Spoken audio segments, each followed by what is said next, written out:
इस साल जब कोविड का माहौल था तो कोविड के माहौल में गौतम निधि की तरफ से कोविड सेंटर का निर्माण हुआ। मैं महावीर भाऊ नहार इनको आमंत्रित करता हूं कि वो कोविड सेंटर के बारे में और गौतम निधि के बारे में दो शब्द कहें।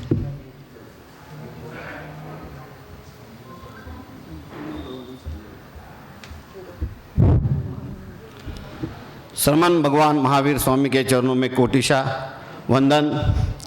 लब्धि भंडार गौतम स्वामी के चरणों में कोटिशा वंदन। आचार्य सम्राट परम पूज्य आनंद ऋषि जी महाराज साहब, घोर तपस्वी परम पूज्य गणेश लाल जी महाराज साहब, माताजी महाराज साहब, इनके चरणों में कोटिशा वंदन। गौतम निधि के प्रणेता जिन्होंने हमको इस सेवा के काम में जुड़ाया, ऐसे उपाध्याय प्रवर प्रवीण ऋषि जी महाराज साहब, यहाँ विराजित विश्व विभूति वाणीभूषण संस्कार भारती परम पूज्य प्रीति शिवाजी महाराज साहब, मधुरकंठी मधुस्मिता जी महाराज साहब, भाव प्रीति जी महाराज साहब आदि थाना 8 के चरणों में कोटिशा वंदन। आप सभी को सादर जय जिनेन्द्र। जो लोग ऑनलाइन भी देखते हैं उनको भी सादर जय जिनेन्द्र।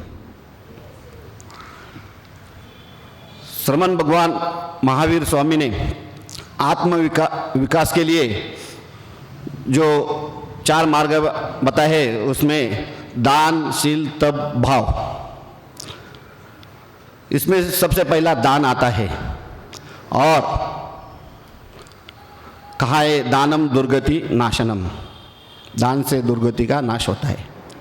दान इस शब्द में दान इसके दो शब्द होते हैं और 2 शब्द काफ़ी प्रेरणादायक है।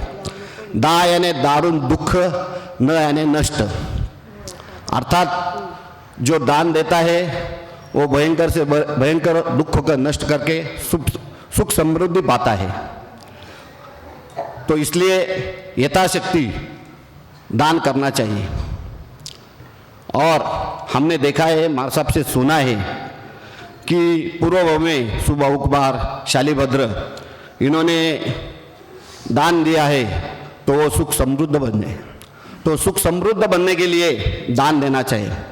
और इसीलिए उपाध्याय प्रवर ने ये दान का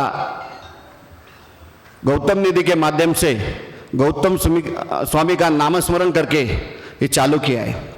उन्होंने कहा था हर एक घर से दान होना है। उन्होंने एक दिन में 35 करोड़ रुपया इकट्ठा किए थे, लेकिन उनका कहना था कि परिवार का, मैं मेरे परिवार का प्रमुख है, मैं दान देंगे तो मेरा साथ मेरा ही पुण्य लगेगा। सभी परिवार के लोगों का 7 बार गौतम निधि का नामस्मरण करके जो दान दिया जाएगा और उसकी जो पुण्यशाली है, तो उसके लिए उन्होंने ये संकल्पना रखी कि सभी अपने परिवार के साथ दान दिए। जो दान नहीं देते या जो लोग दीन है, तो हमको दीन शब्द भी एक प्रेरणा देता है। दी यानी दिया, न यानी नहीं। जो कुछ भी नहीं देता है उसको दीन कहते हैं। इसीलिए उपाध्याय प्रवर ने जो दान देने की संकल्पना इतनी महत्वपूर्ण, वो भी गौतम स्वामी के से जुड़ने से ये चालू की है। हमको मालूम है हम अपने शरीर को देह कहते हैं, लेकिन देह शब्द इसका भी अर्थ बहुत अच्छी तरह से कहा है। दे यानी देते रहो, ह यानी हनन। तो हमको ये कहना है कि आप देते रहो, देने से बढ़ता ही है। एक राजस्थानी कवि ने बहुत अच्छी तरह से कहा है, देह देह कछु देह, देह खे हो जाएंगी फिर कौन कहेगा देह। एक टाइम शरीर से प्राण निकल गया तो हम उसको उसकी राखी बनने वाली मुर्दा कहते हैं। लोग तो कहते हैं हमारे यहाँ विजयकांत जी आदेश दीजिए कितना बजे, 11 बजे, पहले 11 बजे उठा लो।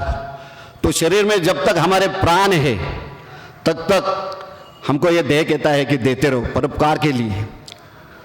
देखो, दान ये सद्गुणों का मूल है। दान, जिस व्यक्ति में दान करने की प्रवृत्ति है, दयावान है, वही लगती समझता है कि मैं जो कमाता हूँ उसमें मेरे जाति का, समाज का, राष्ट्र का, उसमें उसका सहभाग होना चाहिए। जो अपने लिए कमाता हो तो स्वार्थी होता है। इसीलिए जो हमने देखा है, दोगड़ू शाह, भामा शाह, इन्होंने दान दिया तो कितना तो है। और कुछ लोग दान नहीं भी दे सकते हैं, लेकिन वो उनके पास कुछ नहीं है तो सेवा कर सकते हैं, वो किसी भयभीत का भय निकाल सकते हैं, वो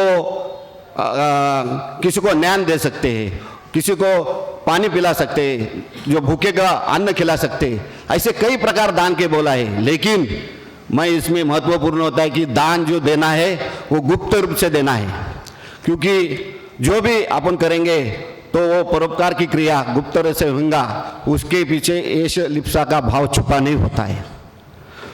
हम जो भी करते दान देंगे वो अपना कर्तव्य समझ के देना चाहिए, और इसीलिए ये गौतम निधि की गुप्त दान की पद्धत है।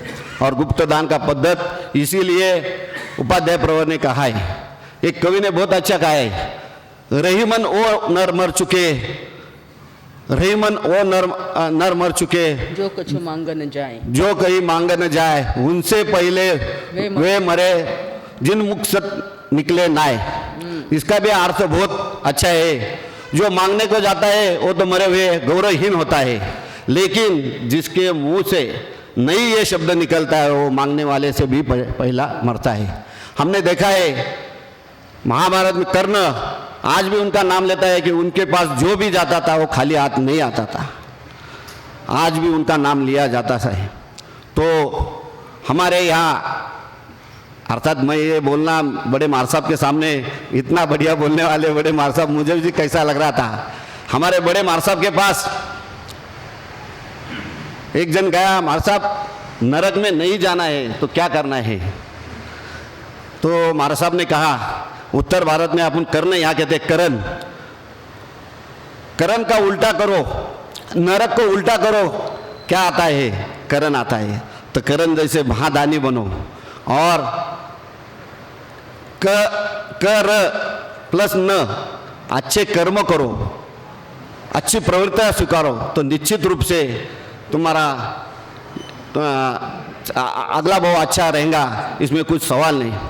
उपाध्याय प्रवर की इतनी मेहनत इसमें है, और पिछले साल इधर थे, उन्होंने कहा, और हर एक छोटे छोटे गांव में हमारे पूर्व कमेटी जो पूर्व अध्यक्ष यहाँ पे आए हैं, कुछ नहीं आए, अजित भाव है, गौतम भाव है, सर है, बहुत से लोग है, राजू भाव अपना है, बहुत से हमारे, इन्होंने जो गौतम निधि के लिए कष्ट उठाया, मेहनत ली, और अभी मेहनत लेके इसको बड़ा स्वरूप दिया।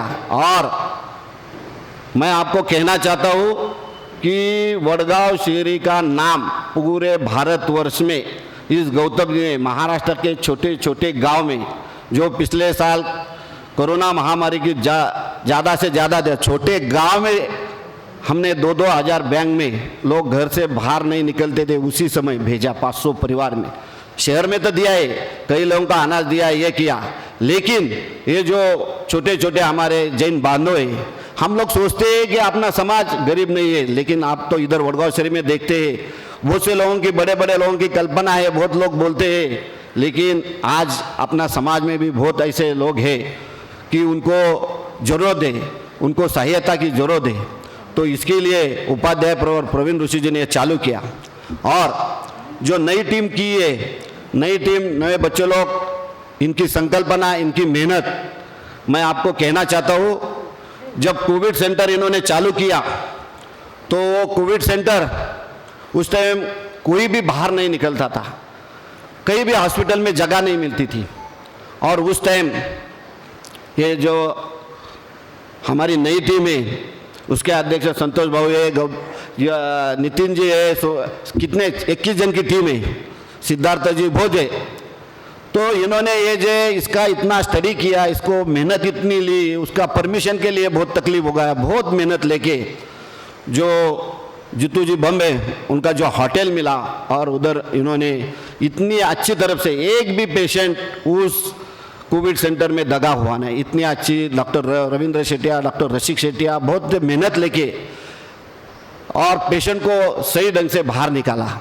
इसके पीछे ये हमारी नई टीम है, और ये नई टीम ने जो काम किया है, देखो उस समय ना इनके घर पे बोलने के ये मेरा लड़का अकेला है, तुम उधर दिन दिन बैठाते हैं, हमको बोलने के माता जी, हमारे माता जी बोलने के, और छोटे छोटे बच्चे हैं, लेकिन इन लोगों की मेहनत, मैं इनके मेहनत को बहुत बहुत धन्यवाद देता हूँ कि जिस समय घर से कोई बाहर नहीं निकलता, आप तो पेशेंट के सामने रहने के, पेशेंट से जब पेशेंट आने का उसके सामने बैठे उससे बातचीत करने के, और जो सेवा की इतनी अच्छी तरफ से उनका दवाई की, उनकी खाने पीने की इतनी 1 नंबर की 5 स्टार सेवा की, होटल भी बहुत बढ़िया था।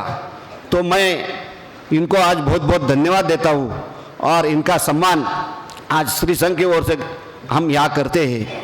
हमारे मार्गदर्शक शांतिलाल जी साहब उनका नाम लेंगे और उनका सम्मान करेंगे। धन्यवाद।